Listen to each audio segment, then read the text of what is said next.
Name's Robert, and I'm an addict. Robert. Let's open the meeting with a moment of silence, followed by the we version of the Serenity Prayer.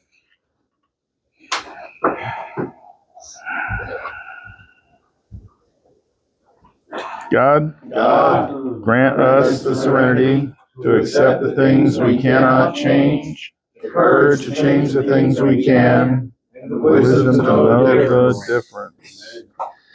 All right, so we're on step 6 tonight, page 34 in the basic text. Kind of what was left off last week after wrapping up step 5.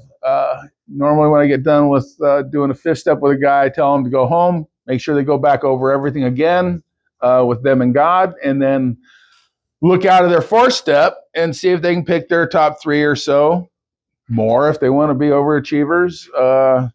Biggest defects of character, the biggest things that are getting in the way of your spiritual progress that you can see in front of you. For me, selfishness, arrogance, greed, which goes with selfishness too. Those are like my top 2. They also look at too staying clean. That's getting loaded is kind of a defect too. I mean, there's 160 or so plus. There's actually a sheet floating around NA with 160 different defects of character that some people pass around and say you want to write definitions and see where all 60 of those or 160 of those fit in your life. I'm not that guy. I'm not looking to overanalyze my life because, in one degree or another, every defect of character I possess. There's really nothing that I don't possess at any given time. It's just which ones I'm currently living in. And hopefully I'm living mostly in my assets today and not those defects. And fear, when we live in fear, is usually when we're using defective tools.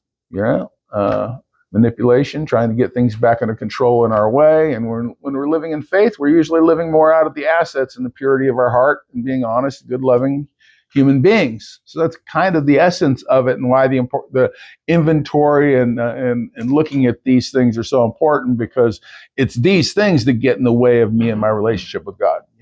Reason me and God didn't agree for so long is I was too selfish and was always angry because I wasn't getting my way enough. God didn't, I looked at God like Santa Claus, genie in a bottle most of my life, and parole and probation at a different time in my life, and get me off of this, get me out of that, and give me this and give me that, and I come to find out that's really not exactly how God operates. Although sometimes it seemed like I got cut loose on something here and there, but my view of what I thought God did and what didn't do, to what it is today is completely different.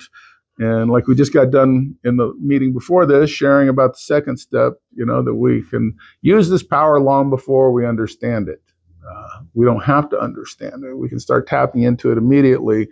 And step 6 is identifying the things that are getting in the way of that working relationship, right? So we're just going to go ahead and start off on here and go step 6.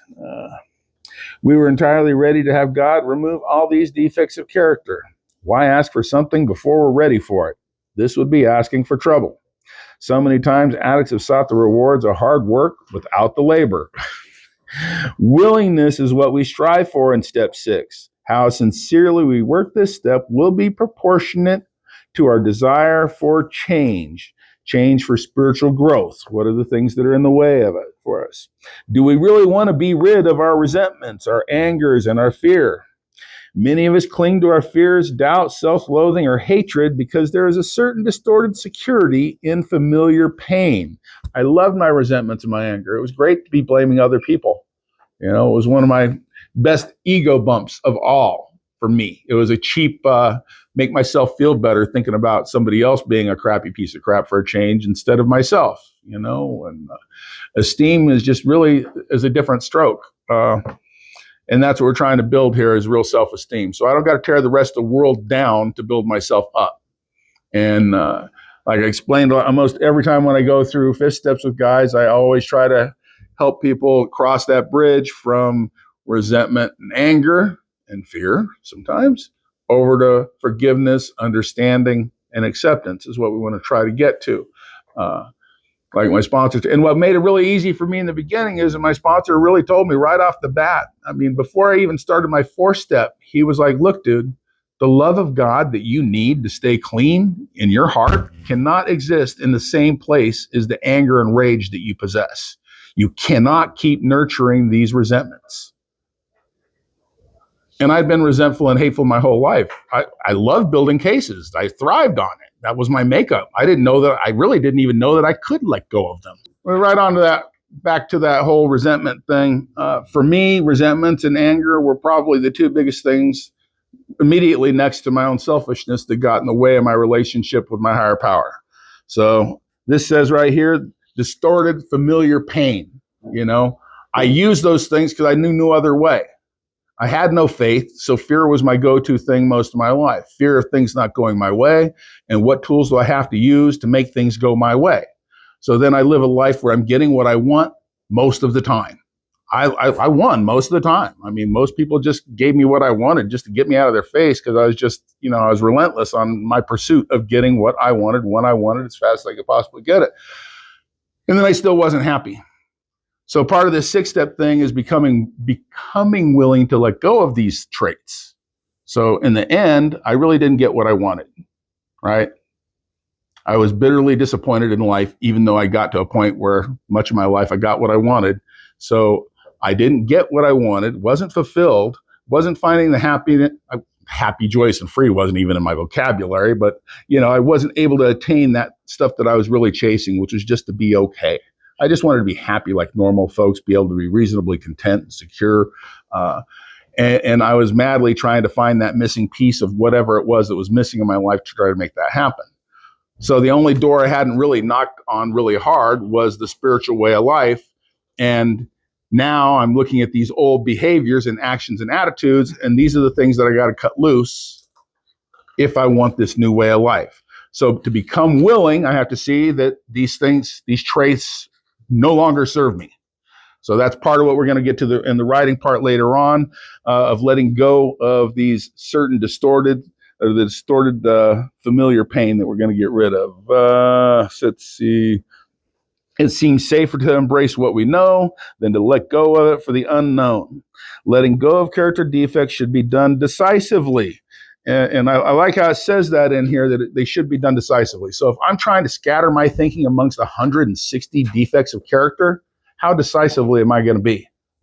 Not very.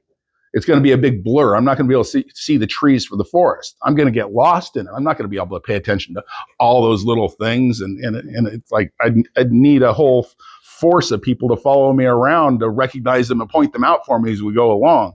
But I can certainly keep focused on where I'm being selfish, arrogant, angry, where I'm letting wrath take over, and those three things. So that's a lot easier to be decisive about 2 or 3 things, focusing on the next 2 or 3 things, next 2 or 3 big baggage of garbage that I got going on in my life. All right. We suffer because their demands weaken us. When we were proud, we now find that we cannot get away with arrogance. If we are not humble, we are humiliated. If we are greedy, we find that we are never satisfied. Before taking steps 4 and 5, we could indulge in fear, anger, dishonesty, or self-pity. Now, indulgence in these character defects clouds our ability to think logically. We can't keep bullshitting ourselves. Selfishness becomes an intolerable, destructive chain that ties us to our bad habits. I want what I want when I want it. I have to be able to let go of these things. That's becoming willing and taking my claws out of it, not hanging on to it like a pit bull. God can't take it if I'm still hanging on to it, right? Our defects drain us of all our time and energy. We examine the 4-step inventory and get a good look at what these defects are doing in our lives. We begin to long for freedom from these defects. We pray or otherwise become willing, ready, and able to let God remove these destructive traits. We need a personality change if we are to stay clean. We need a personality change if we are to stay clean. So this isn't about getting clean. This is staying clean. So we must change to make that happen. We want to change. We should approach old defects with an open mind. We are aware of them, yet we still make the same mistakes and are unable to break the habits. Not necessarily that we're unable to break the habits. We just refuse to break the habits, right? We don't try hard enough. It's crazy, you know. I mean, I grew up thinking that I was this hot-headed kid, that I did not have any control over my anger and temper, right? I was like, I can't. They call me names and they call me fatso, and I beat them up, and I just can't stop myself. And that was what I hid behind for a long time until I ran across somebody that was way bigger and could obviously kick my ass. And then I realized how diplomatic and how I could talk things out. But before, I had no control over that. I could not stop myself. You know, being able to sit on my hands and bite my tongue is something I had to learn as I grew up a little bit. We look to the fellowship for the kind of life that we want for ourselves. We ask our friends, did you let go? And almost without exception, the answer is yes, but to the best of my ability. When we see how our defects exist in our lives and accept them, we can become ready to let go of them and get on with our new way of life. And I did rewrite that in there a little bit. We can let go of them and get on with our new way of life, but I think this is all about a process. We learn that we are growing when we start making new mistakes instead of repeating the old ones. When we are working step 6, it is important to remember that we are human and should not place unrealistic expectations on ourselves. We're not going to get perfect overnight by far. This is a step of willingness. The fall down once, get up again. Willingness is the spiritual principle of this step. Step 6 helps us move into a spiritual direction.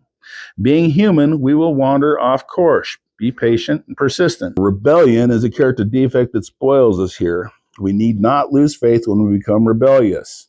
Old instincts and old habits. Rebellion can produce indifference or intolerance, which can be removed by persistent effort and prayer. We keep asking for willingness. We may be doubtful that God will see fit to relieve us or that something will go wrong. And I'm not one of those. I don't believe for a second that my defects of character are actually removed. It says, you know, that we think that God's going to remove these defects of character. I think my defects of character are simply arrested, just like my disease. You know, they're always in the cage. They're always ready to go. They're always ready to lash out. They're always ready to come out at a moment's notice. And the degree of faith versus fear that I'm living in depends on which toolbox I reach for. You know, if I'm in fear of something not going my way, I'm going to be grabbing these other tools. You know, if I'm in faith and trust, I'm able to just sit back and go along with the ride and let God pick and choose how things are going to go in my life, and I can enjoy my ride, my journey, and I don't have to manipulate and twist things around and make things go my way.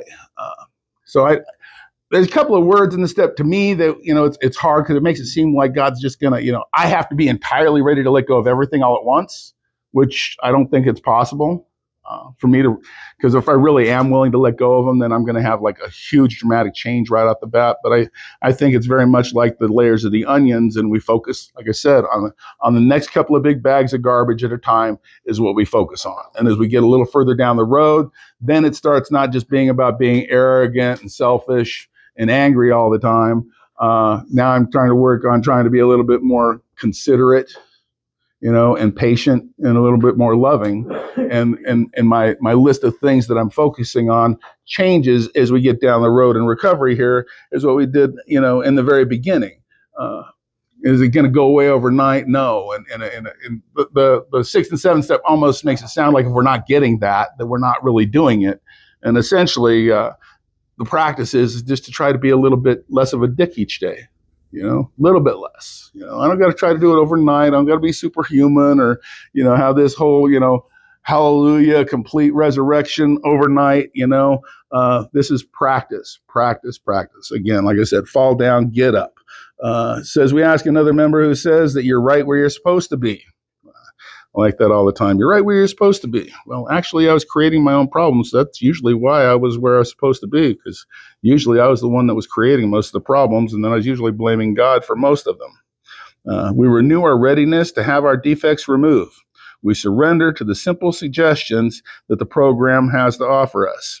Even though we are not entirely ready, and I like that they wrote that right in the book. I didn't change that or twist that. It says, even though we are not entirely ready, we are heading in the right direction. Eventually, faith, humility, and acceptance replace pride and rebellion. We come to know ourselves. We find ourselves growing into mature consciousness. We begin to feel better as willingness grows into hope. Perhaps for the first time, we can see a vision of our new life. Some sweater wearing Mr. Rogers kind of guy, right? I'm going to be this perfect little prima donna guy. I don't think I'm in any danger of that ever happening, but it's a nice goal. I mean, I got Mr. Rogers on my friend page on my Facebook thing, and there's lots of things that dude did that was pretty remarkable. High reaching spiritual principles that guy was shooting out there, and I try to practice a lot of the little stuff that comes across there, man. It's amazing what we can learn when we're open-minded to change instead of being locked into having our way all the time. With this insight, we put our willingness into action by moving on to step 7. Identify the nature of the problem, see the need for getting rid of it, seeing how our life could be better without it. Is a huge part of step 6. I forget what I was going to read, this first or not. So, All right, so on the worksheet, step 6, and again, all the questions that are on here come out of the step working guide, but they're shortened versions, and it's not every question out of the step working guide. There's just a small cross section of them. But number 1, it says, are there parts of me that I like, but which might be defects, George? Oh, yeah. Good one. Are there parts of me that I like that might be defects? Yeah. Yes. Not serious enough sometimes. Look around too much. I don't know if they're hardcore defects, but they are, when things need to be serious, I think they need to be more serious. Okay. That was serious. That was a pretty serious address of your jocularity. All right. I mean, me, I liked walking through casinos with this eat shit and die look on my face and watching the tourists spread and make way for me and the people. I mean, whenever we went out somewhere, everybody would walk behind me as we walked through these places, and I just put that look on my face, and people would get out of their goddamn way because they knew that I was coming through with some attitude. What an asshole, I mean, trying to intimidate people that have done absolutely nothing to deserve anything like that kind of treatment from me, but I'm going to walk through life with that kind of attitude. For anything, it's more toxic to me than it is anything else. So that's kind of what this step is a lot about, is acknowledging something that we like, because I like that power, man. It made me feel good that people, oh yeah, people really, they move, they see me coming and know they better get out of me. And they're just smart, because it's like, you don't got to step in a pile of shit if you don't have to. Why would you want to get in somebody's way that's obviously looking for a fight or looking for an issue? They're just avoiding bullshit, which was pretty healthy on their side. Number 2, am I afraid that I'll turn into someone that I don't like if those parts of my character are removed? Ray? Am I afraid that it will be a consequence?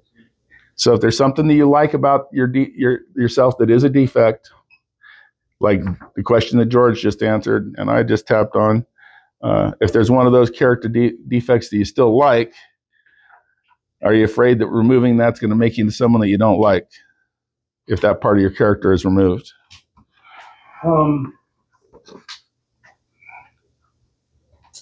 I guess being in the position at work where I'm at, being a boss, right? Sometimes I'm not open-minded to people's shit, right? I guess it could be a defect of character, this open-mindedness. I think, I don't know, I feel like people would go from me if I think it would be a little, I don't know, my sternness, I guess. If you're too kind, people are going to walk on you? That's what I feel, yes. Yeah. Especially employees. And that right there is probably one of my biggest fears about the whole 6th and 7th stuff, that I'm going to be some kind of cupcake that everybody's going to screw over and see as a mark and take advantage of and treat like a punk everywhere I go, because I don't want that to happen. But my ego's way too big for that to happen. I got a long road to travel before I get anywhere close to that. So, but I got a long way that I could definitely go before I have to be, seriously worried about that, But it's crazy how my disease wants to lock me into those things and convince me that I need to hang on to these tools because they still serve me in certain events, They're making great Yeah, yeah. 3, do I still believe in the process of recovery? Sean? Yes. Pretty quick and easy there. 4, do I have any defects that I think cannot be removed? Do I have any volunteers for that one? Zaid? Appointed Zaid? That's nice. Honestly, it's not that I think that they cannot be removed. I think is that I will not allow them to. I will not let them go.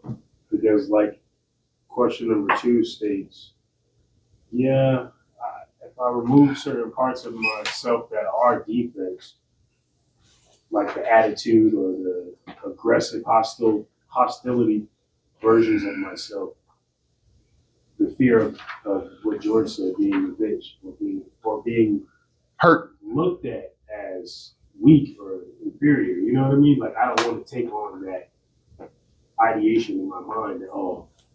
Because the truth is the fear of what people think of me. Mm-hmm. So fear of being hurt, controlling a situation, keep people at their distance, at a safe distance from getting too close to me. Yeah. So it's just that I won't allow them. Yeah, this is a serious man issue, really. I mean, most of us have that to one degree or another. Most of us have this kind of thing. Let's see. So we did number 4. To have God remove 4. Have I been trying to remove or control my own character defects? Jeffrey? Yes. I put on the paper that was 6. Yes, or 5. It's a work in progress. I feel it's been a lot better. Cool. To have God remove and it all goes back to, I mean, sometimes 6 and 7, we forget that, God's going to move mountains, right? But we got to bring our own shovel. So it's not like we just, I hope you make my bad attitude go away, and that it's going to just do it miraculously and automatic. If I'm going to start being that way, if I want that to be removed, then I got to start making some attempts to be kind. Right? I got to start being kind and loving. I got to go to the opposite of what that defect of character is, which is the asset of the fear, and start applying that in my life. And I find that the more that I start applying the asset of that, and I mean, like, dude, I'm telling you, like doing that meeting over at Vegas Stronger, that thing's been an exercise in love and tolerance and kindness. And, it just has been, because we get a big degree of craziness coming in and out of there, man. And you just got to be tolerant and loving of them, and to the best of our ability. I mean, sometimes we got to be a little bit firm, and every once in a while I got to walk somebody out the door, and because they're a hazard to everybody else that's there. But to do it in a loving way and not do it with a chip on my shoulder or take shit personal and all that kind of stuff. To be able to let people being jackasses stay on their side of the street and not have to make it be on my side of the street. You know what I mean? I don't have to take it to that level anymore, because it didn't take but a minor offense for me to go off before, because I was looking for a reason to go off, and I just can't afford that anymore. It doesn't mean I can't be assertive about it. And, I mean, there's a young man there last night that I had to walk back and tell the kid, hey man, if you're going to keep talking through this thing, I'm going to have to, because he'd been talking, and since the meeting started, he hadn't stopped talking, and I had to go back and just tell him, and he got pissed off and sat there and stewed for about 2 minutes and walked the hell out, which was at least everybody else could enjoy the rest of the meeting once he walked out. And the girl that he was chatting up the whole time while he was there, well, she actually shared later on and got free of that. So, I feel better about that situation, but I didn't have to go be a jackass about it. I left it right there and didn't try to chase him out the room and straighten up. Yeah, I think I did it as right as could be done. I don't any nicer. I don't think would have made any difference. The guy was going to leave anyway because he didn't want to hear what I was telling him, that he had to be quiet. So, let's see. 6 was, were my attempts successful at controlling your own defects, Jeff? Since that's the follow up to your last question, kind of. 6, 7. 6. 6. So, have you been trying to remove or control your own defects with the one you just answered before? This one here is the follow up to that. Were your attempts successful? Yes. Okay. It worked. No, I said no. It's 7. Okay. Wrong 7. No. No, 6. It was 6. I just answered. He 6. thought he was done answering questions for the night because I had him. No, I just answered 6. Okay. Oh, the second part of it. Yes, sir. Yeah, it kind of. I don't see a second part on 6. It says where my attempts successful.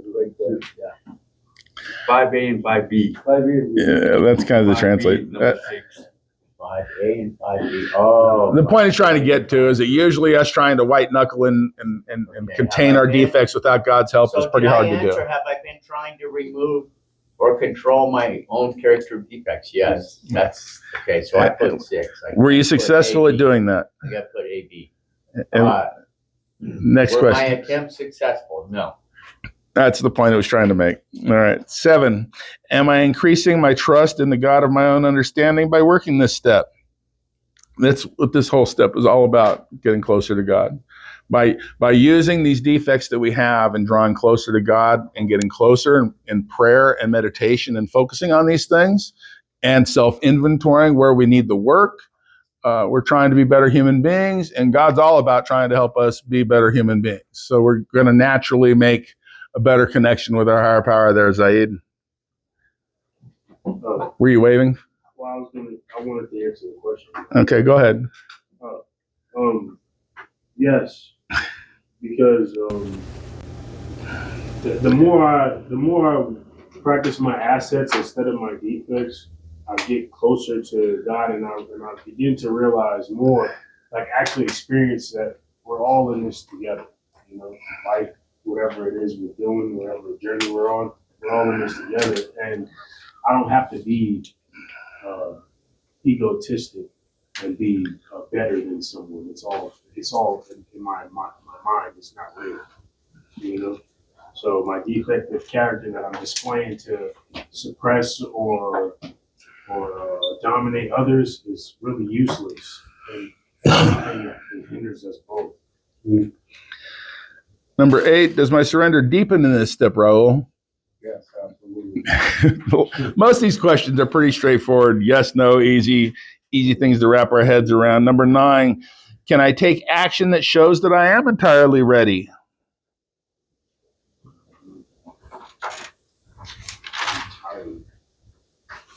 Albert? Yes. Okay. What is the action? Yeah. Didn't see that one coming. Well, Yeah, what's the action? the action is, if I haven't learned from my mistake and I'm willing to change the fuck up, the mistake, the bad attitude, or any kind of scenario where I was in my will and took all that back and forgot everything I've been learning, because that's what happens in life sometimes.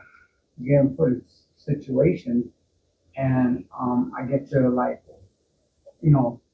act like I'm in this room right here, where I'm learning in here.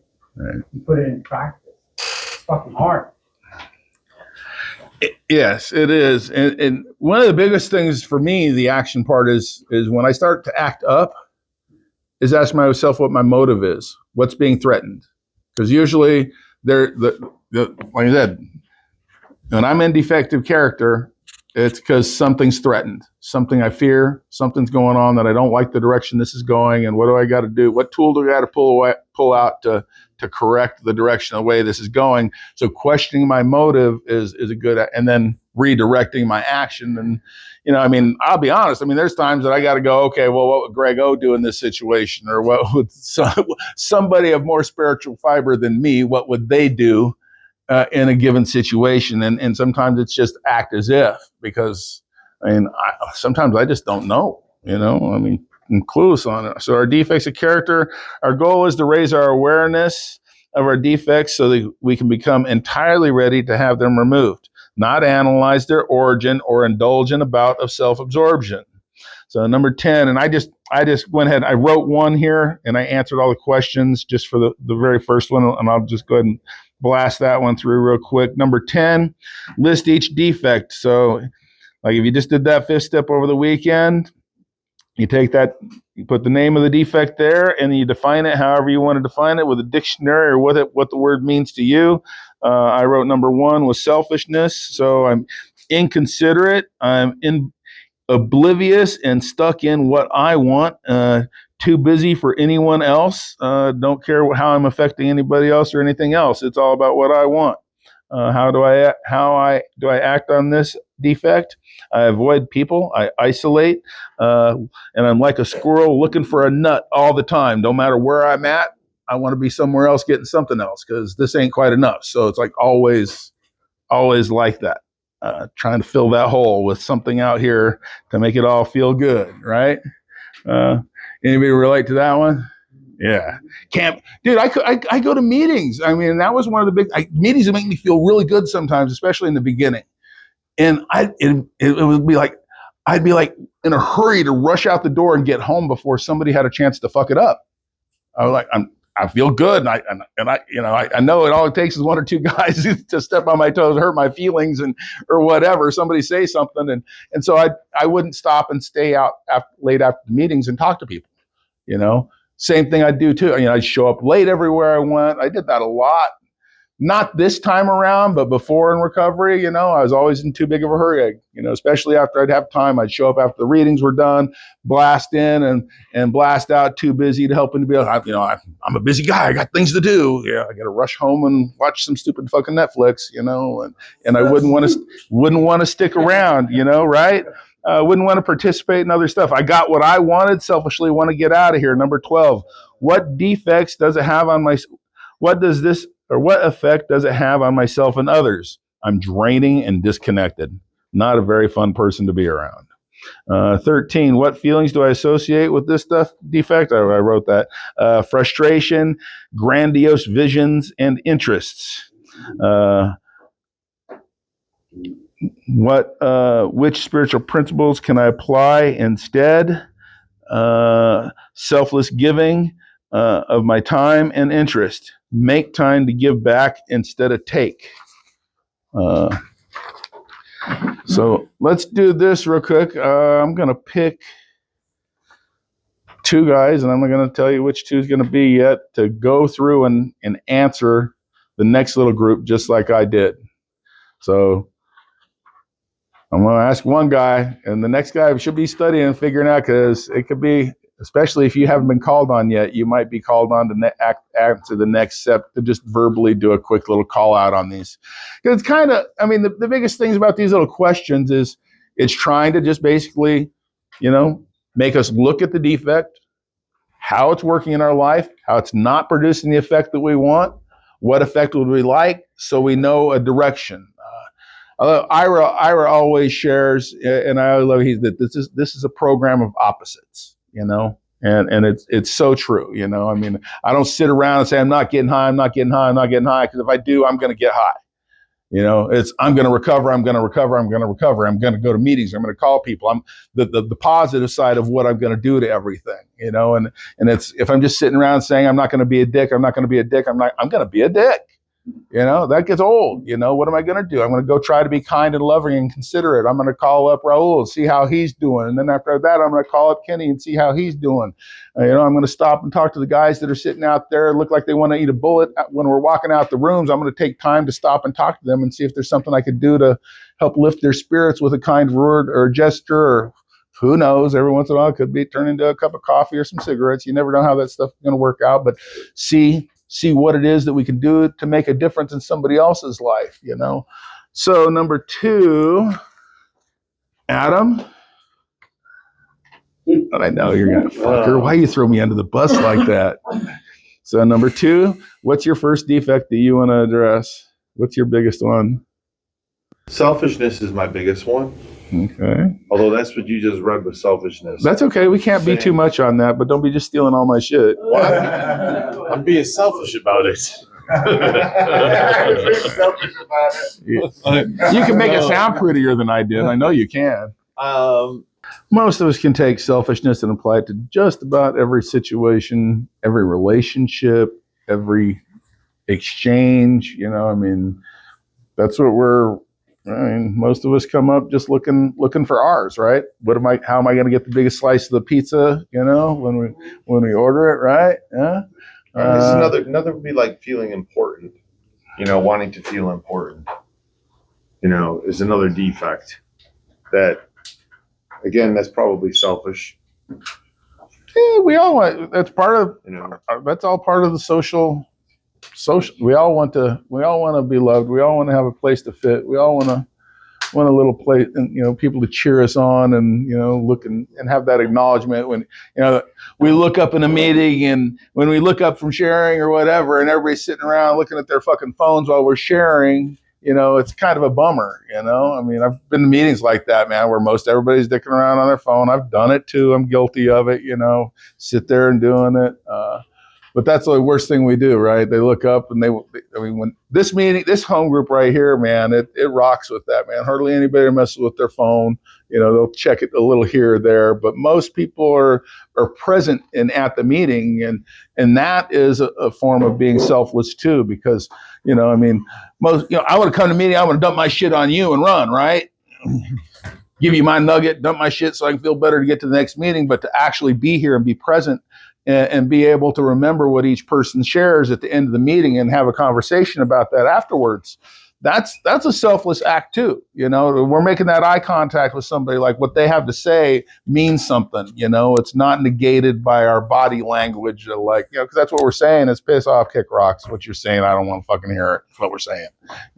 It's especially when you come to a meeting for an hour. I mean, I understand it when you see the sign-in cards and they're here getting their sign-in sheet signed. They ain't here because they want to be here most of the time, I mean, but being present for each other is a big one. Let's go to the next one. That was good, Adam. I mean, because we all have different twists, and we can see how it applies in there. All right, Kenny? Anger. Well, take it through the systems. Take it through the question there. Very hostile, How do I act on this defect? I take things out on others, when I'm not supposed to. Just yell at them, not good. And then what effect does it have on myself and others? It drains my energy and creates a negative energy around everybody who's around me. And then what feelings do I associate with this effect? Frustration, hostility, hurt, And then what spiritual principles can I apply? Patience, acceptance, and humility. Yeah, good. Gold star to Kenny. Pretty good job there, man. Way to break it off, buddy. Yeah, good job on that. And anger, I mean, for me too, self-righteousness on anger, man. Because when I'm angry, all I'm doing is focusing on everything you're fucking doing, right? And not what I'm doing or he's doing or I have to be right all the time. Well, yeah. Even when you're wrong, we're right? Well, see, now I've learned I'm not always right, but I'm never wrong. Right. Ain't none of us all right. The reason we're here is because we're not all there. I may not always be right, but I'm never wrong. So let's go to some of the other questions here at the end of it. So the spiritual principles of it. Number 15, am I demonstrating my commitment to recovery today? Casey? Number 15, am I demonstrating? Yes. That was an easy one. That's why I gave you that, because Yes. where you're at today, that's exactly where you fit. Perfect. Yeah. 16, am I willing to have all my defects of character removed at this time? Antonio? Yes. You lying motherfucker. Right answer. Huh? There is no right or wrong answer. I think that there was a moment, like when I was in my first 90 days, that I really felt like I was that I can convince myself that I'm really entirely ready to have every single defect of character removed. But I mean, it's like a nanosecond. the truth is that I still hang on to many character defects, and I still live in them. And it's just that's just that process, it's just the degree of the defect, right? I don't leave in a wake of my path fucking pain and misery everywhere I go anymore, and I try to clean up most of my shit when I screw it up, and when I step too far or whatever, I'll do whatever I can to kind of make a little corrective action. And that's what the steps teach me, right? So it's not all, burn everything up, man. I mean, it's just burn bridges up behind me and stuff like that. So I like that. I don't think it's entirely ready. I mean, I would have chose a different word if I would have been the guy that wrote the step. I just entirely ready. I've been like, okay, well, we can work like that. I mean, it's progressive. I'm not going to try to be perfect. This recovery is progressive. My disease is progressive. My recovery has to be progressive too. If I want to stay here and be reasonably comfortable in my own skin, I have to keep growing because I don't have a neutral gear, period. I don't need to do it all overnight, but I need to just keep working on it little by little. 16, am I willing to have, or we did that one, am I willing to have all my defects character removed? 17, have I shown my willingness today? Well, everybody's here. That's an easy one. We'll just leave that there. 18, to what degree is my fear of what I will become still present? George? Not very much. I mean, I got healthy beers, but I as far as right now, everything's, I stay connected with you guys, so, I don't have any, you don't call me either, so, give or take, that's a real good question, but, to what degree is my fear of what I will become still present? I'm not really in fear of a whole lot. I'm getting ready to travel. If the plane goes down, goes down. I mean, it's just So minor degree. probably in the lower percentage of when I first got clean. The reality is God really can't do any worse with my life than what I have done. I mean, and my higher power can't take away from me what I'm not willing to give. So if I'm not really willing, I mean, I can blow a lot of bullshit up my ass and convince myself that I'm really trying to be something, but what degree am I really trying to be better? I'm not going to be perfect, but there's a huge degree of, self-will run riot, forcing that square peg in a round hole where I'm just heavy handed and everything and stuff like that. I mean, I don't roll like that anymore. I just don't. My stomach lets me know when I'm pushing an issue too much pretty quick.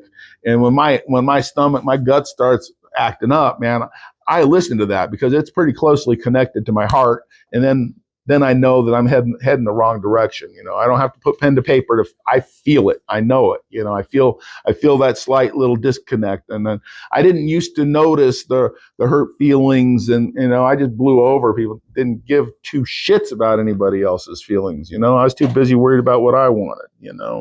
But all that stuff has kind of changed and getting a little further down the road.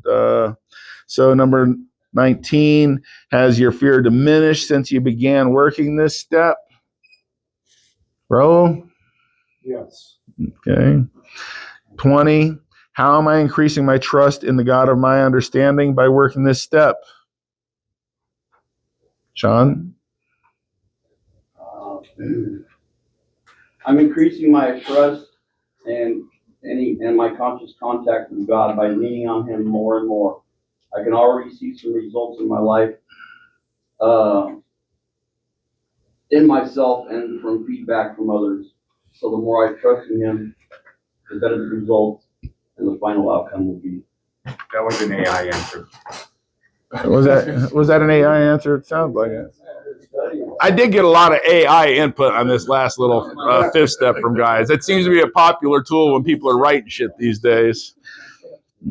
As long as our heads and our hearts are lined up with what AI says, it works out pretty good. And I think it actually, on a lot of cases, man, that's pretty spot on. It's crazy scary what this AI comes up with these days. It's pretty accurate. Like you almost want to just ask it to take my damn inventory for me. Yeah, download my criminal record, my TRW, and a short chat from my wife, and give me my my 4-step inventory. 21. Do I accept myself today, Albert? Yes, I do. Process of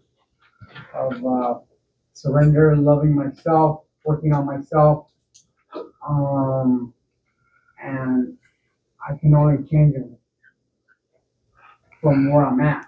Can't go back to where I came from. And I've learned from where I came from. But to continue to grow. And you might as well have the part B of that question too, which is, what do you like about yourself? Yeah. I got a character defect. People pleasing. I'm trustworthy today. I'm loving and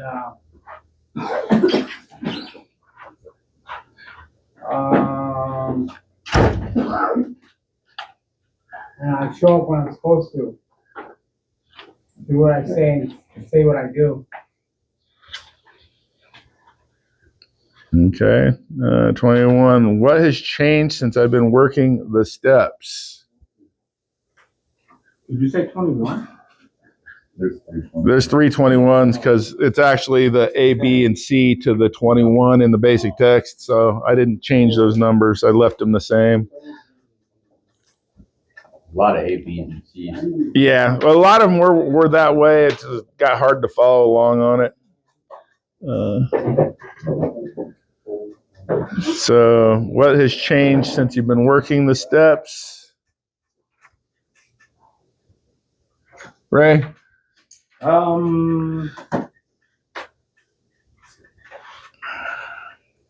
What has changed? I think my pride. I think my pride is turning more into gratefulness than proudness. I don't know if that's gratefulness instead of proudness. It's kind of tough, you know what I mean? When you've been doing so crummy, now you start doing so good without feeling so fucking full of yourself. Full of yourself, right? Yeah. Like, oh, keep up the good work. And you're full of yourself. Because you need dollars and all that stuff. And fixing everything. So, yeah. A big part of that is staying connected to giving back, though. Even when it's not fun, even though when there's nobody standing around to give us applause for it, when we're still behind the scenes doing the dirty part of service that ain't no fun, that we're just still doing that behind and not standing around waiting for the pats on the back and all that other kind of stuff. So moving on, we may have fleeting glimpses in the past of what we could become, maybe during childhood, maybe during active addiction. We may probably have thought that either life didn't put us in a place where we could become what we dreamed of, or that we were just innately incapable of rising to a higher place. We may have once dreamed of money or status or position. In the spiritual program of Narcotics Anonymous, we are more concerned with spiritual growth. We want to think about the qualities we wish we had, or about other people we know in recovery who have the qualities we wish to emulate. Number 22A, what do I see myself? I want to read this other thing first here before we read those last little couple ones. So in the step working guide, just a couple little paragraphs. So to be entirely ready is to reach a spiritual state where we are not just aware of our defects, not just tired of them, not just confident that the God of our understanding will remove or what should go. Or understand or will remove what should go. But all these things. Okay, that sound better? Want me to read that again? Yeah. All right, yeah. To be entirely ready to reach a spiritual state where we are not just aware of our defects, not just tired of them, not just confident that the God of our understanding will remove what should go, but all of these things. In order to become entirely ready, we'll need to address our fears about the sixth step. We'll also need to take a good look at how our defects will be removed. The sixth step says that only a higher power can remove them. But what does that mean in practical terms? What is our responsibility in the sixth step? So, yeah, and that follows right through to what we already read. My responsibility is to own my problem, right? So when my wife looks at me and says, Robert, you're the most selfish, self-centered, arrogant, condescending person I know, if I just say, yeah, and you're a blah, blah, blah, blah, blah, in the argument, instead of saying, yeah, you're right, and owning that and taking it and writing on it and digesting it and adding that to my inventory and seeing where I do that, it's crazy how freaking arrogant I was with as empty as my life was. I mean, just because I got my own way most of the time and everybody got tired of fighting me and just would give in to my, relentless pursuit of having my way, I was cocky in that somehow gave me some kind of power and some kind of authority. So, and then people had asked me a question, and instead of, let me help you with that, I'd look at them like, oh, you stupid fuck, let me just tell you. I mean, that, like, you get somebody that actually, especially men, that we finally get up the courage to go ask another man how to do something or for some help, which most men hate to do. I do. And when I do, somebody meets me with that same kind of arrogance, like they're know-it-alls and showing off, it's just stepping on my ego to make themselves feel better again. And that's what I was doing, trying to, every opportunity I could to make myself feel better. I didn't care at other people's expense or not, instead of encouraging that, I mean, there's no dumb questions, really. The only dumb questions are the ones that we don't ask. Because if we don't know, we ain't going to know. And I'm not going to know if I don't know. And I got to be humble enough to ask for that help. So when somebody's actually humble enough to ask, we need to be humble to deliver the message back to them. So that's kind of my part of one of my responsibilities. There's another part on the next page. It says, what we need to do in the sixth step is much like we had to do in the first two steps. We had to admit that we had been defeated by an internal force that has brought nothing but pain and degradation to our lives. Then we have to admit we need help in dealing with that force. We must completely accept the fact that we cannot remove our shortcomings, and we must prepare ourselves to ask in the seventh step for God to remove them for us. At least give us power over. And I don't know so much about the power over dealing with them, but giving me the faith and courage to not be a scared little, wussy, and have to force my way, but to have some faith that God's got me, even if I don't have my way, and so I don't have to grab out those defective tools and break out those defense mechanisms. So lots of good stuff in this step working guide too on that sixth step. It's not all that wordy of stuff.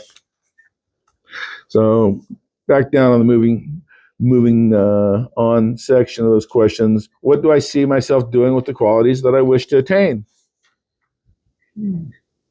Casey? Being a better person.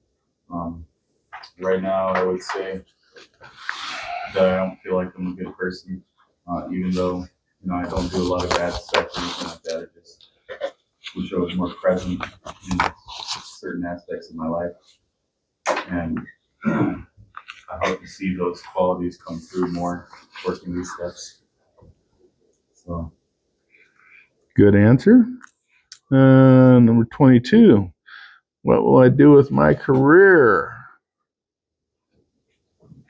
Yeah, Raul? Make sure to align with spiritual principles. I'm helping you. Copy that one. I don't know what it is. Whatever it is. And if you're not helping them, at least not hurting them. All right. I mean, to me, that's a huge part. There's in this town, there's a lot of careers that involve hurting people along the way that we can take. That it's not necessarily the most spiritual, but an easy way to make money. So kind of important to keep that in line. And again, it's not by other people's judgment. It's by what my gut says is okay. I'm not driving anybody else's car in this. This is by my own standards, what my gut says, So if I'm not sure, I definitely need to pray on those situations. So 22C, which is what the next one was, is what will I do in my spare time? Kenny? Go to meetings, and if we're being honest, but what will I do with my career? I have to get one first. So go to meetings and look for a career. Okay. Jeff, what kind of parent, child, partner, or friend will you be? I'm trying to be the best I can now. With God's help, I pray every morning. But I'm really good parent to my son. I feel like I'm a really good parent to him for where he's at and what's going on. Yeah. You try really hard. Very giving. Yeah. All right. This vision can be our inspiration. Recalling it during times when we feel despair or when it seems to be taking a long time to reach our goals will sustain us and help us renew our willingness. Our vision is our springboard into step 7, where we will ask God of our understanding to remove our shortcomings. Poof, happily ever after. The end.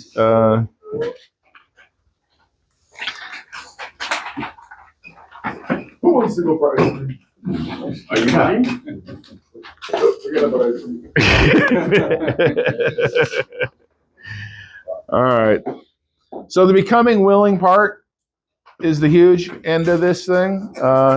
And the best way we become willing to let go of these things is by seeing how they're not really getting us what we wanted. So one more quick little story I used to share all the time on the 6th step was that, I raised my household, my kids with a pretty heavy hand.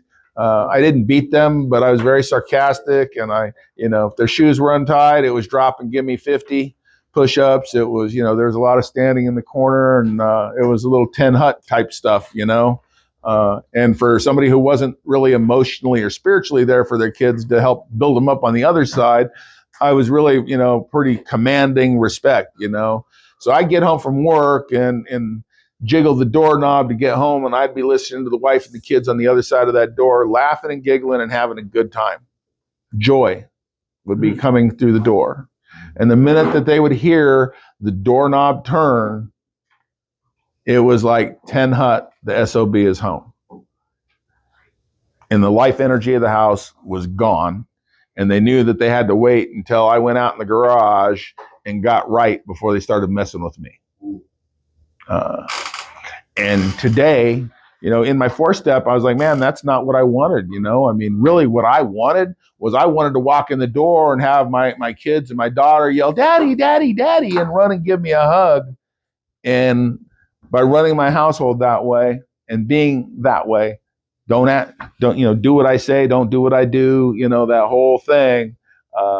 I didn't create that environment in my life, And today, I walk in the door when my grandkids are home, and they ain't never seen me loaded. And guess what? It's Popsy, Popsy, Popsy. They're all happy to see me and jumping on my lap and in my arms and all that kind of stuff. So that change in behavior, and they live with me too half the time. So it's not like, they just come. I'm more of a more full-time grandpa than I am just the part-time, see them a few times a year. So that is a direct relationship to I don't treat them and I don't bring them up that way.